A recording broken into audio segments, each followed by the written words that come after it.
We're going to learn how to use Padlet. This is an online tool you can use without creating an account, and it offers a lot of benefits if you do so. To create an account, click here, www.padlet.com. Click on the right top button where it says Enter or Register.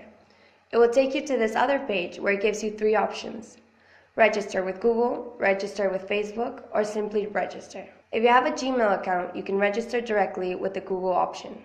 Once we have done this step, we are already registered. In this new window, we have all the options to adjust our account.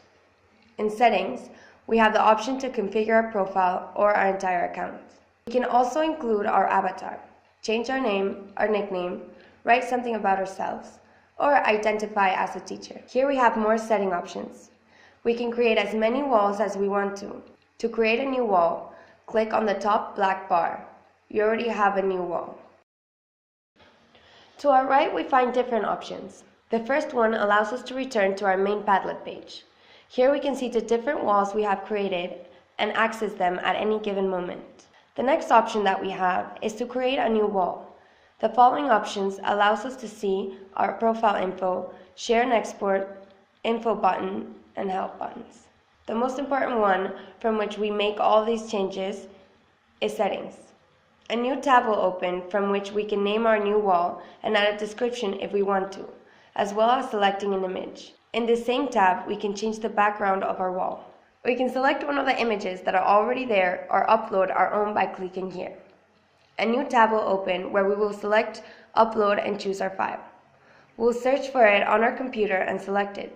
Once this is done, we click Accept.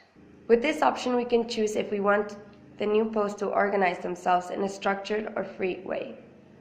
This is another option to manage the privacy of our wall. Private. Only the created and the people added by email can enter this wall. Password. We establish a password that the user need to enter.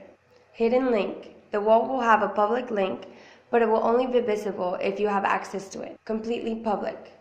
We can also set up what the people that we invite to our wall can and can't do. They can only see the wall and not modify anything. They can see but only write and edit their own post, never other users' post. They can moderate. We will save it by clicking here and we will be done.